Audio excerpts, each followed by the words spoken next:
Zee TV news కి స్వాగతం. నా పేరు రమ్మగడ్రెడ్డి. ముందుగా ముఖ్యాంశాలు చూద్దాం. నక్కపల్లి ప్రభుత్వ ఆసుపత్రిని సందర్శించిన హోం మంత్రి అనిత. రోగులకు అందుతున్న వైద్య సదుపాయాలపై ఆరా.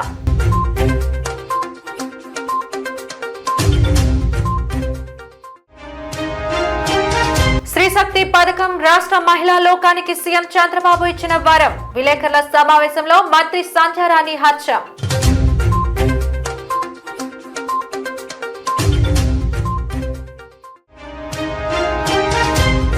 ప్లాంట్ ప్రైవేటీకరణకు కేంద్రానికి వత్తాసు పలుకుతున్న కూటమి. చాప కింద నీరులా ప్రైవేటీకరణకు ఎత్తులు పడుతున్నాయన్న మాజీ మంత్రి Amar.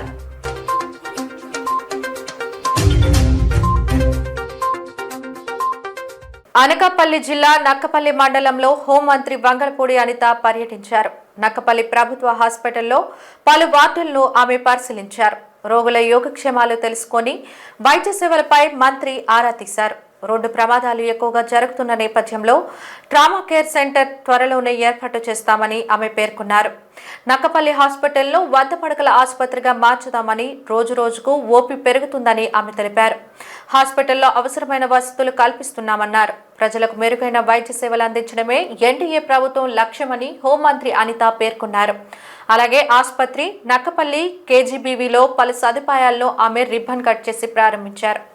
X ray plant, CARM mission, oxygen plant, వైద్య పరికరాలతో పాటుగా కేజీబీవీలో ప్రభుత్వ నిధులతో నిర్మించబడిన కంప్యూటర్ రూమ్, లైబ్రరీ రూమ్ను హోంమంత్రి వంగలపూడి అనిత ప్రారంభించారు. విద్యార్థులతో మాట్లాడి యోగక్షేమాలు తెలుసుకున్నారు.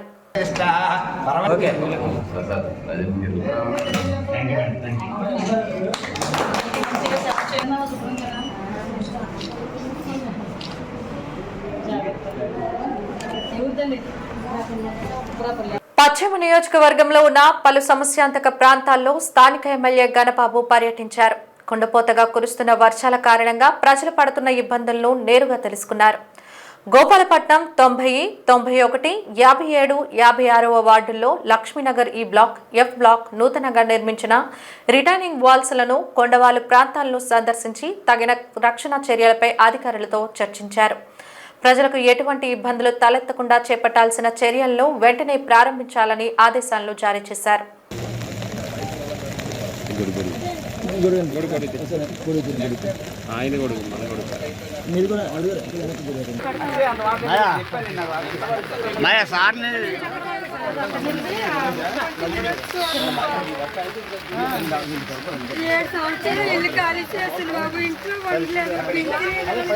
కొండవాలు చుట్టూ ఉండేటువంటి నియోజకవర్గం, ఆ ప్రాంతం అంతా కూడా ఎప్పటి నుంచో ఇళ్ల నిర్మాణం చేసుకొని చిన్న చిన్న ఇళ్లలో అప్పటికప్పుడు ఆశ్రయం కావాలని చెప్పి నాణ్యత ప్రమాణాలు కూడా పాటించకుండా కట్టుకున్నటువంటి ఇల్లు కావటం వల్ల ఎప్పుడు వర్షాలు పడినా కొండ చర్యలు విరిగి పడటం, ఆ ఇల్లు ఎక్కడ జారిపోతాయి అనేటువంటి భయాందోళనలో వాళ్ళు నివసించడం, ఆయా ప్రాంతాల వల్ల వర్షాలు పడగానే వెంటనే సురక్షిత ప్రాంతాల కింద ఉండే కమ్యూనిటీ హాల్స్లో షిఫ్ట్ చేయడం అనేటువంటిది తరచుగా ఇక్కడ ఉండేటువంటి అధికారులకి ఉంటూ ఉంటుంది.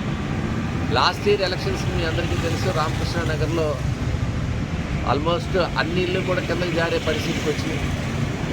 దానికి వెంటనే మళ్ళీ వర్షాకాలం వచ్చేలోపు దాన్ని ప్రొటెక్ట్ చేయాలని చెప్పి పారిశ్రామిక ప్రాంతంలో ఉండే కొండవాళ్ళ ప్రాంతంలో కూడా అక్కడ కూడా చిన్న చిన్న ప్రమాదాలకి గురయ్యేటువంటి అవకాశాలు ఉండేటువంటి ప్రాంతాలు ఉన్నాయి.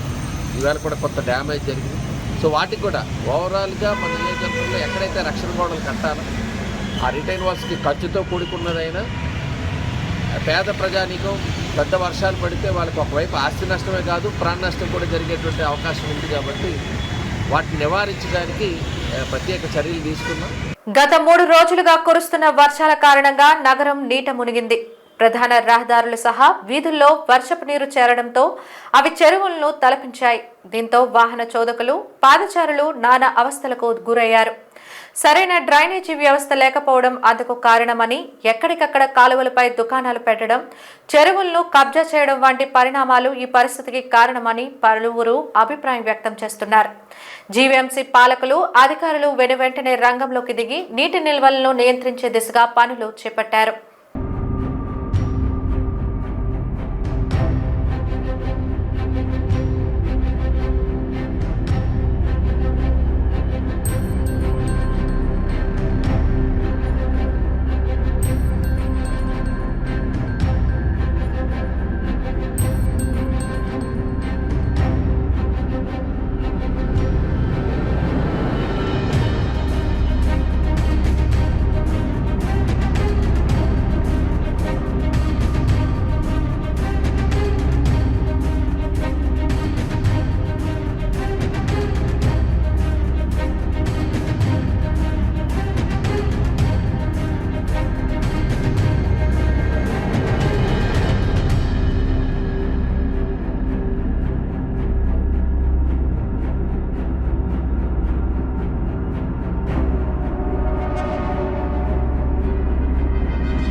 ఎన్నికల సమయంలో ఇచ్చిన హామీలను అమలు చేస్తూ ప్రజాదరణ పొందుతున్న కూటమి ప్రభుత్వ సుపరిపాలన చూసి ఓర్వలేక వైసీపీ నాయకులు ప్రభుత్వంపై బురద చల్లుతున్నారని మంత్రి గుమ్మడి సంధ్యారాణి ఆవేదన వ్యక్తం చేశారు.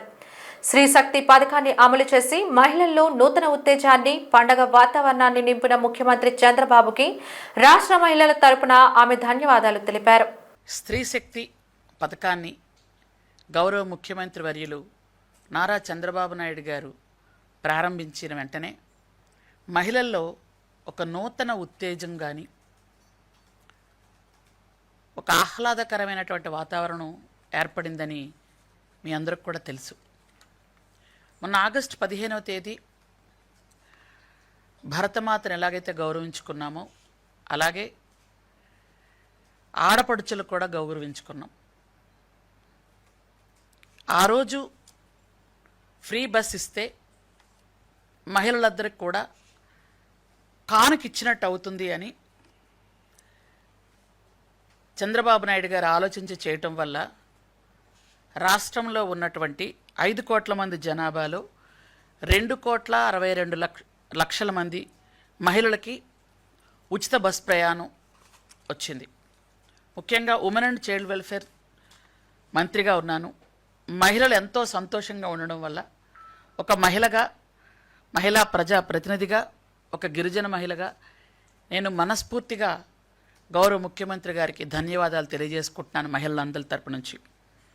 ముఖ్యంగా ఇది 0 ఫేర్ ఇచ్చాం అందరికి కూడా. దాదాపు రోజుకి 25 లక్షల మంది బాలికలు కానీ మహిళలు కానీ ప్రయాణం చేస్తున్నారు. టోటల్గా 12,000 బస్సులు ఉన్నాయి దాదాపుగా. ఆ బస్సుల్లో 8,500 బస్సుల్ని ఈ ఫ్రీ బస్సుల కింద ఉపయోగిస్తున్నాం.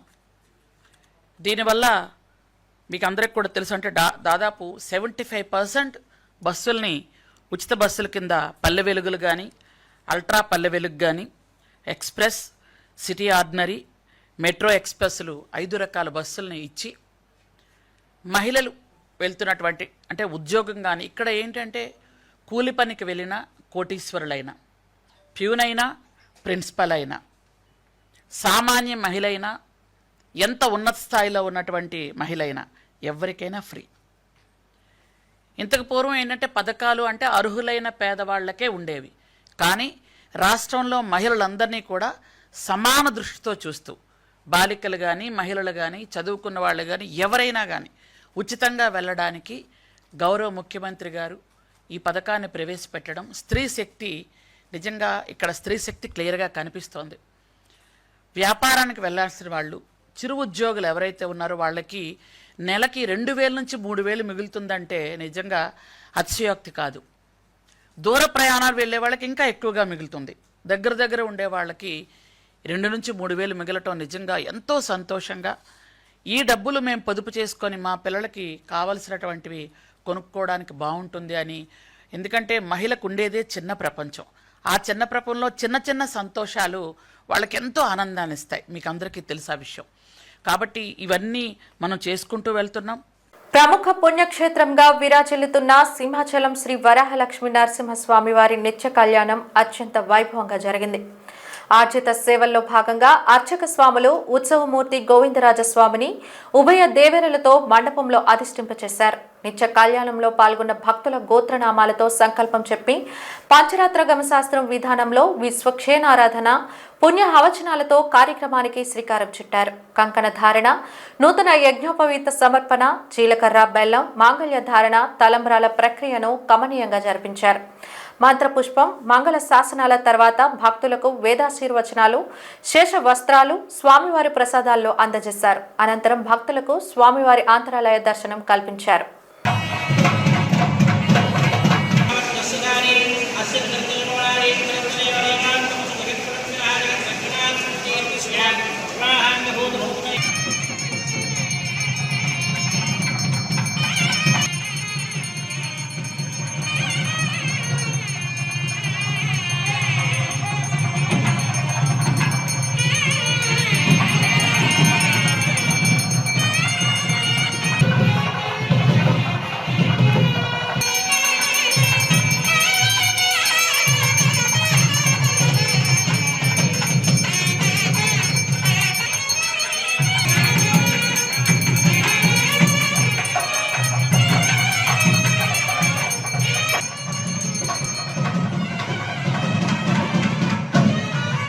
దేశవ్యాప్తంగా ఓటర్ల జాబితాలో జరిగిన అక్రమాలపై ఉద్యమించనున్నట్లు పిసిసి మాజీ అధ్యక్షులు గిడుగు రుద్రరాజు అన్నారు. నగర కాంగ్రెస్ పార్టీ కార్యాలయంలో ఏర్పాటు చేసిన విలేకరుల సమావేశంలో ఆయన మాట్లాడుతూ దొంగ ఓట్లతో భారతీయ జనతా పార్టీ అధికారంలోకి వచ్చిందని ఆరోపించారు. ఓటర్ల జాబితాలో జరిగిన అవకతవకలను వెలుగులోకి తెచ్చేంత వరకు కాంగ్రెస్ పార్టీ పోరాటం చేస్తుందని, ఈ విషయమై సెప్టెంబర్ 1వ తేదీన పాట్నాలో భారీ బహిరంగ సభ జరగనుందని, ఆ సభతో తప్పక చైతన్యం పుట్టుకొస్తుందని, అలాగే బీజేపీకి ముచ్చమటలు పడతాయని అన్నారు. సమావేశంలో జిల్లా అధ్యక్షులు అడ్డాల వెంకటవర్మరాజు, నాయకులు వేగి వెంకటేష్, లక్కరాజు రామారావు తదితరులు పాల్గొన్నారు. పార్లమెంట్ ఎన్నికలు జరిగినప్పటి నుంచి అసెంబ్లీ ఎన్నికలు జరిగే నాటికి ప్రతి ఒక్క అసెంబ్లీ నియోజకవర్గంలోనూ 30,000 ఓట్లను యాడ్ చేశారు. Just quiet impossible. 30,000 ఓటర్లు ప్రతి నియోజకవర్గంలోనూ ఏ విధంగా వచ్చారనేటువంటిది చాలా విచిత్రమైనటువంటి సంఘటన. కానీ ఎవరు పట్టించుకున్నటువంటి పరిస్థితి లేదు. హర్యానాలో జరిగినటువంటి ఎన్నికల్లో అన్ని సర్వే సంస్థలు కూడా కాంగ్రెస్ పార్టీ అధికారంలోకి వస్తుందని చెప్తే అతి తక్కువ స్వల్ప ఓట్లతోటి, నాట్ ఈవెన్ 0.5% తోటి కాంగ్రెస్ పార్టీ ఓడిపోయినటువంటి పరిస్థితి.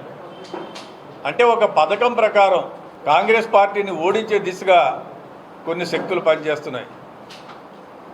వీటిలన్నింటినీ దృష్టిలో పెట్టుకుని రాహుల్ గాంధీ గారు కాంగ్రెస్ పార్టీ, మా ఇండియా అలయన్స్ పార్ట్నర్స్ అందరూ కూడా దేశవ్యాప్తంగా ఓట్ చోరీకి వ్యతిరేకంగా ఒక క్యాంపెయిన్ మొదలుపెట్టడం జరిగింది.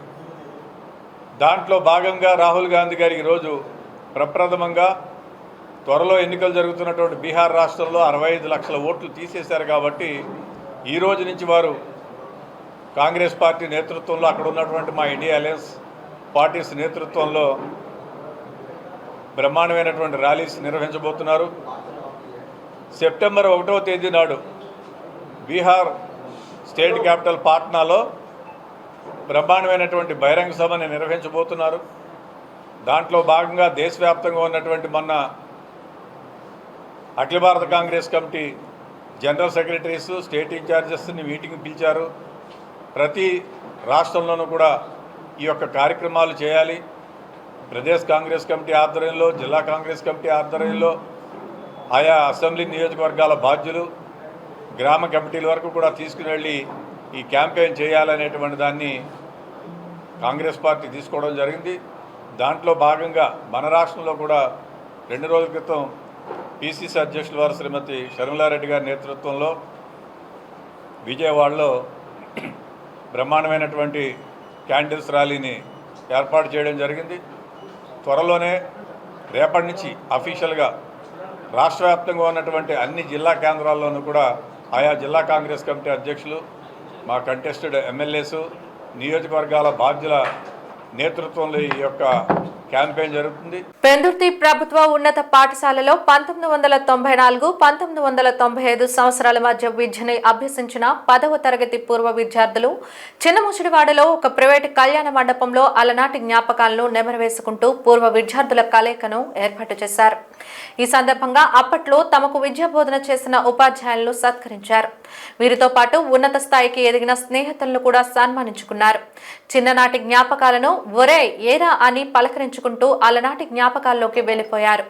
ఉపాధ్యాయులతో వారి అనుబంధాలను గుర్తు చేసుకుని ఒకరి జ్ఞాపకాలను ఒకరు పంచుకున్నారు.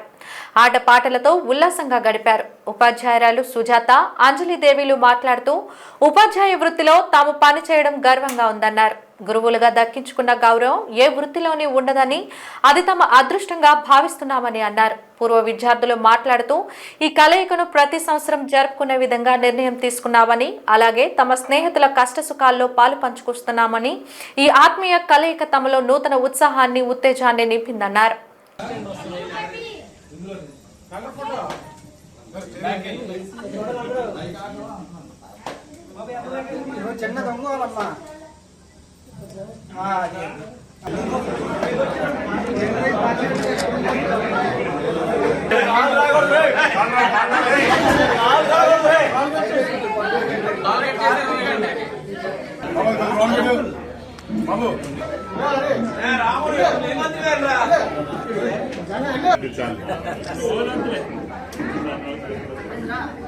ఎప్పుడు బ్యాక్ బెంచ్ చనిపోయారు.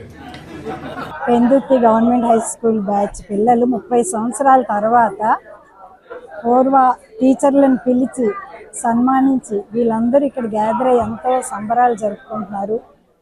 ఈ విషయంగా మమ్మల్ని కూడా పిలిచి ఇంత గుర్తు చేసుకుని సన్మానించడం అన్నది వాళ్ళ గొప్ప మనస్తత్వానికి మానవతా విలువలకి నిదర్శనం.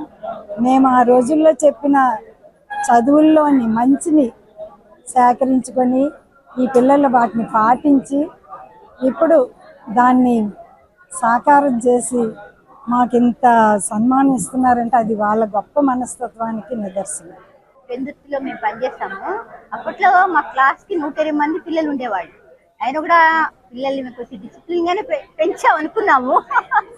దెబ్బలు తిన్నా కూడా ఈరోజు వాళ్ళంతా హీరోలే, జీవితంలో మంచిగా నిలబడి మానవతా విలువలు సంపాదించుకొని ఒక సమాజంలో ఉన్నతమైన స్థానంలో ఉన్నారు. అప్పట్లో మేము చెప్పేవాళ్ళం, చదివే క్రైటీరియా కాదు నాన్న, what ever job you get it, but do it sincerely, heartfully అని చెప్పేవాళ్ళు. అలాగే అందరూ మంచిగా సమాజానికి మంచి పేరు తెచ్చేలాగా పిల్లలు పెరిగారు. మాకు చాలా సంతోషంగా ఉంది. మా పాత మిత్రులందరినీ ఒక్కొక్కరిని చూసి చాలా ఆనందం అనిపించింది. ఈరోజు ఎంత ఆనందం అంటే అది మాటల్లో కూడా వివరించలేనంత ఆనందం. అందరూ ఆటలు పాటలు, ఎన్నో చిన్నప్పుడు విషయాలు, ఎన్నెన్నో పాత జ్ఞాపకాలు అన్ని గుర్తు తెచ్చుకొని ఈరోజు చాలా చాలా చాలా హ్యాపీగా ఉంది. ఈరోజు చాలా 30 years తర్వాత ఈరోజు ఒక అందమైన రోజు ఈరోజు మాకు మా లైఫ్లో. ఇది సక్సెస్ అవడానికి కారణం పేరున నా మిత్రులందరికీ, నా గురువులకి నా కృతజ్ఞతలు. ఈ సమావేశంలో అందరూ ఉల్లాసంగా ఉత్సాహంగా గడిపారు, తమ అనుభవాలను పంచుకుంటూ గడిపారు. మా యొక్క చదువుతున్నప్పుడు ఉన్న అధ్యాపకులందరినీ సన్మానించి అందరూ వారి యొక్క విద్యా విధానం గురించి, ఆ రోజుల్లో జరిగిన విద్యా విధానం గురించి, దాని గురించి చర్చించడం జరిగింది. దాని గురించి డిస్కస్ చేసుకున్నాం. ఈ సమావేశం జరుపుకొని ఓన్లీ విద్యా విషయాలు మాత్రమే కాకుండా మా యొక్క గ్రూప్ సభ్యులు అందరి యొక్క అన్ని యొక్క సంతోషకరమైన సమయాల్లోని వాళ్ళ యొక్క కష్టం కలిగిన సమయాల్లో కూడా అందరం సహాయ సహకారం అందజేసుకోవాలని నిర్ణయించుకోవడం జరిగింది. ప్రతి ఒక్కరు కూడా సంపాదిస్తారు. వాళ్ళు సంపాదించడంలో కొంత భాగం మన అవసరాలు తీర్చుకోవడానికి ఖచ్చితంగా వాడుకుంటాం. అది కాకుండా ఒక రూపాయిలోని కొంత భాగం మనం వేరే వాళ్ళకి సహాయం చేస్తే దానివల్ల ఆ రూపాయి మనం సంపాదించిన దానికి ఉపయోగం ఉంటుంది. సో ఈ విధంగా చేయాలని చెప్పి స్నేహితులందరూ నిశ్చయించడం జరిగింది. 3 ఏళ్ల కాల పరిమితితో నూతన బార్ పాలసీని ప్రభుత్వం ఖరారు చేసింది. ఈసారి లాటరీ విధానంలోనే బార్ల లైసెన్సులను జారీ చేయాలని నిర్ణయించింది. ఉమ్మడి విశాఖ జిల్లాలోని బార్ల లైసెన్సుల గడువు ఈ నెల 31తో ముగియనుంది. సెప్టెంబర్ 1 నుంచి 2028 ఆగస్టు 31 వరకు నూతన విధానం అమల్లోకి రానుంది. లైసెన్సులకు ఉమ్మడి విశాఖ జిల్లాలో 124 బార్లను నోటిఫై చేశారు. జీవీఎంసీ 98వ వార్డుల పరిధిలో మొత్తం 121 బార్లు, యలమంచిలి 1, నర్సీపట్నం 2 బార్లకు దరఖాస్తులను స్వీకరించనున్నారు. ఇందులో గీతా కార్మికుల కులాల కోసం 10% బార్లు రిజర్వ్ చేయనున్నారు. ప్రతి బార్కు కనీసం 4 దరఖాస్తులు వస్తేనే లాటరీ తీస్తారు. ప్రస్తుతం అమల్లో ఉన్న పాలసీ ప్రకారం ఉదయం 11 నుంచి రాత్రి 11 గంటల వరకే బార్ తెరిచి ఉంచాలి. కొత్త విధానంలో ఉదయం 10 నుంచి రాత్రి 12 గంటల వరకు తెరుచుకోవచ్చు.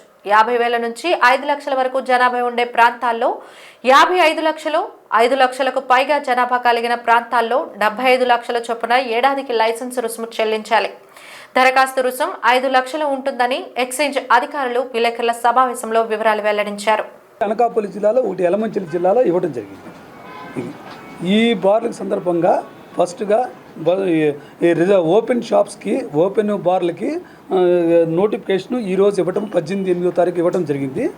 గెజెట్ నోటిఫికేషను లాస్ట్ డేట్ 26/8 వరకు ఉంటుంది. ఆ 26/8 5 PM వరకు తీసుకుంటాము. ఈ అప్లికేషన్ అన్నీ కూడా ఆన్లైన్లో తీసుకుంటాము. అన్నీ ట్రాన్స్పరెంట్గా ఉంటాయి. ఆన్లైన్లోనే వాళ్ళు వెబ్సైట్ పోయి ఆన్లైన్లో చేసుకోవచ్చు, ఆఫ్లైన్ చేసుకోవచ్చు, హైబ్రిడ్ మోడ్ కూడా తీసుకుంటాము. ఈ అన్నిటి కూడా లాటరీ పద్ధతిలో మొత్తం అప్లికేషన్స్ అన్ని వచ్చిన తర్వాత కూడా లాటరీ పద్ధతిలో 28వ తారీఖు లాటరీ పద్ధతిలో VMRDA చిల్డ్రన్స్ పార్క్ కలెక్టర్ గారి ఆధ్వర్యంలో లాటరీ తీయడం జరిగింది. గాజువాక 71వ వార్డు దుర్గానగర్ కొండపై కొలువై ఉన్న దుర్గాదేవి ఆలయ సన్నిధిలో 36 అడుగుల అతిపెద్ద దుర్గమ్మ విగ్రహాన్ని ప్రతిష్ఠించనున్నారు. ఈ మేరకు ఆలయ కమిటీ ఆధ్వర్యంలో శాస్త్రోక్తంగా భూమి పూజ నిర్వహించారు. అర్చకులు నిర్ణయించిన సమయానికి కొబ్బరికాయ కొట్టి నిలువెత్తు విగ్రహానికి శంకుస్థాపన చేశారు. దేశంలోనే ప్రప్రథంగా ఇంతటి విగ్రహం ఏర్పాటు కావడం గాజువాక ప్రాంత భక్తుల అదృష్టంగా భావిస్తున్నట్లు నిర్వాహకులు తెలిపారు. కొండ పైభాగంలో మహిమాన్విత తల్లి విగ్రహాన్ని ఆవిష్కరించనున్నట్లు వారు తెలిపారు. కోరిన వరాలిచ్చే కొంగు బంగారంగా పిలువబడే దుర్గమ్మకు నిలువెత్తు రూపం నిజంగా అపూర్వమేనంటూ పలువురు భక్తులు హర్షం వ్యక్తం చేశారు. దాతలు కూడా ఈ మహోన్నత కార్యక్రమంలో తమ వంతుగా సహకారాన్ని అందించాలని కోరారు. కార్యక్రమంలో ఆకుల అప్పలసూరి, రాయుడు, వెంకటేశ్వరరావు, జ్యోతి, బద్దేటి అప్పలకొండ, మంగమ్మ, పిట్ట వాసుదేవరెడ్డి, బృందావతి, అల్లు తిరుపతిరావు, ఆసిరమ్మ, కరకవలస గౌరీ ప్రసాదరావు, రాయుడు వెంకటేశ్వరరావు, శారద దంపతులు పాల్గొన్నారు.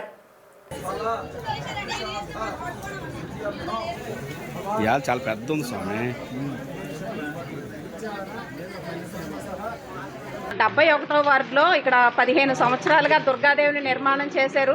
ఆకుల అప్పల సూరి గారు 36 అడుగుల అమ్మవారిని ఇక్కడ ప్రతిష్ఠించడానికి ఆయన పూనుకున్నారు.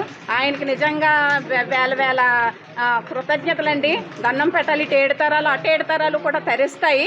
ఆయన చేసిన కార్యక్రమం కారణ జన్ముడైన ఆకుల అప్పల సూరి గారు ఇక్కడికి వచ్చి చూస్తే చాలా కన్నుల పండుగగా ఉంది. చాలా సంతోషం అనిపించింది. వాళ్ళకి అమ్మవారి దయతోటి వాళ్ళ కుటుంబం పరంపర అంతా కూడా ఆయుర ఆరోగ్యాలతో, అష్టైశ్వర్యాలతో, సిరు సంపదలతో నూరేళ్లు ఉండాలని, అలాగే దేదీప్యమానంగా ఈ అమ్మవారి విగ్రహం కొనసాగాలని అనుకున్న టైంకి ఇన్ టైంలో అమ్మవారి విగ్రహం అవ్వాలని కోరుకుంటున్నాను.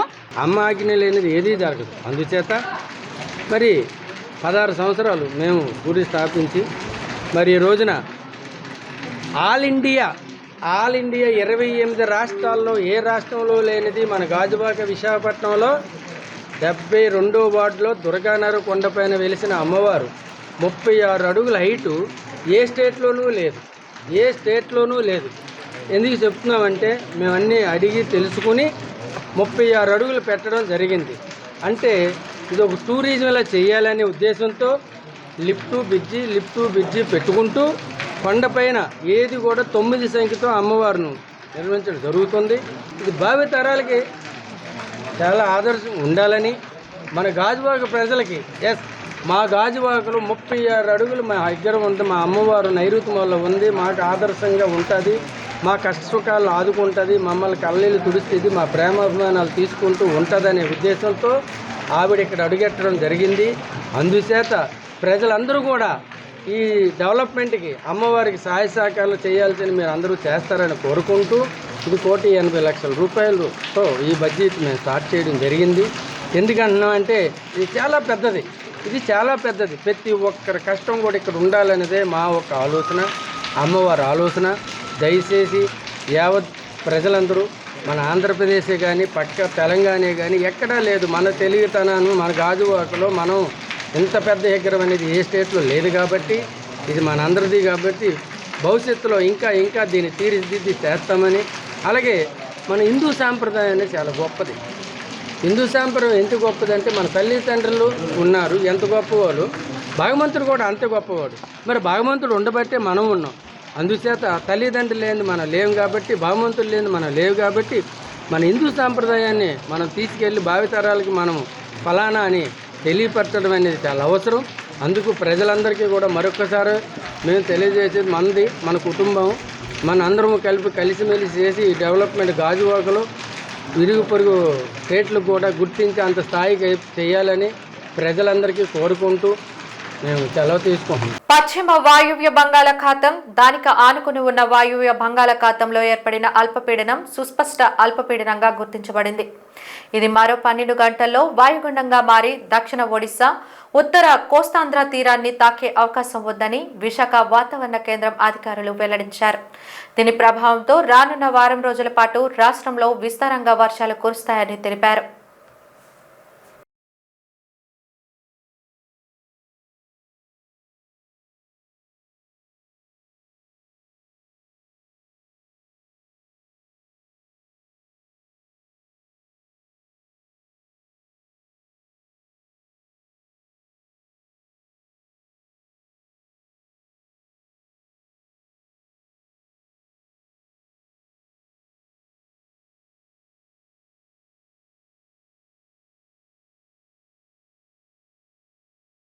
ఉపరితల ఆవర్తనం 9.6 కిలోమీటర్ల ఎత్తు వరకు వ్యాపించి ఉండటంతో పాటు నైరుతి దిశకు వంగి ఉన్నది.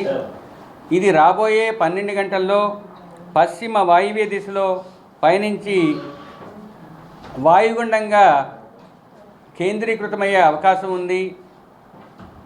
రాబోయే 24 గంటలు అనగా రేపు ఉదయానికి ఈ వాయుగుండం దక్షిణ ఒడిశా, ఉత్తర కోస్తా ఆంధ్రప్రదేశ్ మధ్య తీరాన్ని తాకే అవకాశం ఉన్నది. దీనితో పాటుగా ఋతుపవన ద్రోణి నల్లియా, జల్గాం, బ్రహ్మపురి, జగదల్పూర్ ఈ అల్పపీడన కేంద్రం మీదుగా పయనిస్తూ 1.5 కిలోమీటర్ల ఎత్తు వరకు వ్యాపించి ఉన్నది. మరియు 19 డిగ్రీల అక్షాంశం వద్ద ఒక షియర్ జోన్ 3.1 నుంచి 5.8 కిలోమీటర్ల ఎత్తు వరకు వ్యాపించి ఉండటంతో పాటు నైరుతి దిశకు వంగి ఉన్నది. నిన్నటి తూర్పు పడమర ఉపరితల ద్రోణి ఈ షియర్ జోన్తో కలిసిపోయింది. ఈ పై వాతావరణ పరిస్థితుల వల్ల రాష్ట్రంలో ఈ 3 రోజుల్లో ముఖ్యంగా మొదటి రోజు అనగా ఈరోజు అత్యధిక ప్రాంతాలలో తేలికపాటి నుంచి మోస్తరు వర్షపాతం, రేపు ఎల్లుండి పలు ప్రాంతాలలో అటువంటి పరిస్థితి ఉండే అవకాశం ఉంది. వర్షపాతం క్రమేపీ తగ్గి 7వ రోజుకు అది 1-2 ప్రాంతాలకు పరిమితమయ్యే అవకాశం ఉంది. ఈ రాబోయే 5 రోజులు ఉరుములు మెరుపులు కొనసాగే అవకాశం ఉంది. మరియు మొదటి రోజు నుంచి 3వ రోజు వరకు ఆంధ్రప్రదేశ్ కోస్తా జిల్లాలపైన సుస్థిరమైన బలమైన నైరుతి ఋతుపవన గాలులు 50 నుంచి 60 కిలోమీటర్ల వేగంతో వీచే అవకాశం ఉంది. విశాఖ స్టీల్ ప్లాంట్ రక్షణకు పాటుపడి ప్రైవేటీకరణను తప్పకుండా అడ్డుకుంటామని హామీ ఇచ్చి గత ఎన్నికల్లో భారీ మెజారిటీతో గెలిచిన కూటమి ప్రభుత్వం ప్లాంట్ ప్రైవేటీకరణకు పూర్తి మద్దతునిస్తుందని మాజీ మంత్రి గుడివాడ అమర్నాథ్ ఆరోపించారు. విశాఖలో జరిగిన విలేకరుల సమావేశంలో ఆయన ప్లాంట్లో ఉన్న 32 విభాగాలకు అందిన నోటీసులపై మండిపడ్డారు. అన్ని విభాగాలని కూడా ప్రైవేటైజ్ చేస్తూ ఇండివిజువల్గా ఒక కాంట్రాక్టర్స్ని పిలుస్తూ మీరు ఈ డిపార్ట్మెంట్ని నడపాలంటే ఏ రకమైనటువంటి ఎక్స్ప్రెషన్ ఆఫ్ ఇంట్రెస్ట్తో మీరు ముందుకు వస్తారో అన్నటువంటి తెలియజేస్తూ మీరు పార్టిసిపేట్ చేయాలని చెప్పి ఇచ్చినటువంటి నోటీసులు ఇవి. అంటే ఎంత పెద్ద ఎత్తున అక్కడ ఉన్నటువంటి కార్మికుల్ని బెదిరిస్తూ భయపెడుతూ దాదాపు 4 సంవత్సరాల పాటు 2020 డిసెంబర్లో 2021 అనుకుంటా 2021 జనవరిలో ఏ రోజైతే ఆ రోజు కేంద్ర ప్రభుత్వం తీసుకున్నటువంటి డిస్ఇన్వెస్ట్మెంట్ ప్రైవేటీకరణ నిర్ణయం ఏదైతే ఉందో ఆ రోజు నుంచి ఆ రోజు మేము అధికారంలో ఉన్నప్పుడు పూర్తిగా వ్యతిరేకిస్తూ జగన్మోహన్ రెడ్డి గారి నాయకత్వంలో ఎట్టి పరిస్థితుల్లో ప్రైవేటీకరణ చేయడానికి వీల్లేదు అని చెప్పి ఆ రోజు కేంద్ర ప్రభుత్వాన్ని నేరుగా ప్రధానమంత్రి గారు విశాఖపట్నం వస్తే విశాఖపట్నంలో ప్రధానమంత్రి గారు మాట్లాడినటువంటి వేదిక మీద ప్రజలను ఉద్దేశిస్తూ ఆ రోజు ముఖ్యమంత్రిగా ఉన్నటువంటి జగన్మోహన్ రెడ్డి గారు చెప్పినటువంటి మాటలు, ముఖ్యంగా పోరాట కమిటీ ఏదైతే ఉందో పోరాట కమిటీ తీసుకున్నటువంటి ఏ నిర్ణయాన్నైనా పోరాట కమిటీ ఏ పోరాటం చేస్తామన్నా సరే ఆ రోజు ప్రభుత్వంలో ఉన్నటువంటి జగన్మోహన్ రెడ్డి గారు వైఎస్ఆర్ కాంగ్రెస్ పార్టీ ప్రతి పోరాటానికి మద్దతిస్తూ ప్రతి పోరాటంలో పార్టిసిపేట్ చేస్తూ లా అండ్ ఆర్డర్ పరంగా ఏ రకమైనటువంటి ఇబ్బంది రాకుండా వారికి సహకరిస్తూ దాదాపు మేము అధికారంలో ఉన్నటువంటి 2024 జూన్ వరకు అధికారంలో ఉన్నటువంటి ప్రతి సందర్భంలో కూడా వారికి సహకరిస్తూ వారి టెంట్ వేస్తే ఆ టెంట్లో పార్టిసిపేట్ చేసినటువంటి కార్మికులకు సహకరిస్తూ వాళ్ళకి పోరాటాలకు సహకరిస్తూ ప్రైవేటీకరణ అనేటువంటిది జరగకుండా చూసుకునేటువంటి బాధ్యత ఆ రోజు మా ప్రభుత్వం తీసుకుంటే 2024లో జరిగినటువంటి ఎన్నికల్లో కూడా ప్రజలను ఉద్దేశిస్తూ ఎన్నికల ప్రచార సభలో జగన్మోహన్ రెడ్డి గారు చాలా క్లియర్గా చెప్పారు, ఎట్టి పరిస్థితుల్లో మీరు కూటమి ప్రభుత్వానికి ఓటు వేయకండి, మీరు కూటమికి ఓటేస్తే ప్రైవేటీకరణకు ఓటేసినట్టే అనేటువంటి విషయాన్ని కూడా ఆ రోజు ముఖ్యమంత్రిగా ఉన్నటువంటి జగన్మోహన్ రెడ్డి గారు చెప్పడం జరిగింది. అయినా సరే ప్రజలు కూటమికి ఓటేశారు. కేంద్రంలో భారతీయ జనతా పార్టీ, రాష్ట్రంలో తెలుగుదేశం పార్టీ, జనసేన, భారతీయ జనతా పార్టీ కలిసి ఉమ్మడి ప్రభుత్వాన్ని నడుపుతూ ఉన్నారు. కేంద్రంలో ఉన్నటువంటి భారతీయ జనతా పార్టీ ప్రభుత్వం, ఎన్డీఏ ప్రభుత్వం ఏదైతే ఉందో దానికి పూర్తి సహకారాన్ని ఈరోజు రాష్ట్రంలో ఉన్నటువంటి తెలుగుదేశం పార్టీ పార్లమెంట్ సభ్యులు సహకారాన్ని అందిస్తూ ఉన్నారు. మీరు ప్రైవేటీకరణ చేయడానికి వీల్లేదు అని హుకుం జారీ చేసేటువంటి అవకాశం ఈరోజు చంద్రబాబు నాయుడు గారికి ఉన్నా సరే ఎట్టి పరిస్థితుల్లో ప్రైవేటీకరణ జరగాల్సిందే అనేటువంటి విధంగా ఈరోజు కూటమి ప్రభుత్వం వారి చర్యలు ఉన్నాయి. వార్తలు ముగించే ముందు ముఖ్యాంశాలు మరోసారి. నక్కపల్లి ప్రభుత్వ ఆసుపత్రిని సందర్శించిన హోంమంత్రి అనిత. రోగులకు అందుతున్న వైద్య సదుపాయాలపై ఆరా.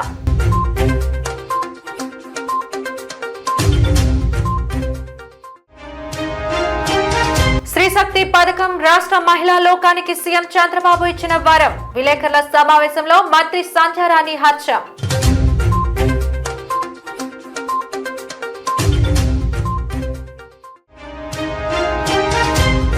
ప్లాంట్ ప్రైవేటీకరణకు కేంద్రానికి వత్తాసు పలుకుతున్న కూటమి. చాప కింద నీరులా ప్రైవేటీకరణకు ఎత్తులు పడుతున్నాయన్న మాజీ మంత్రి అమర్.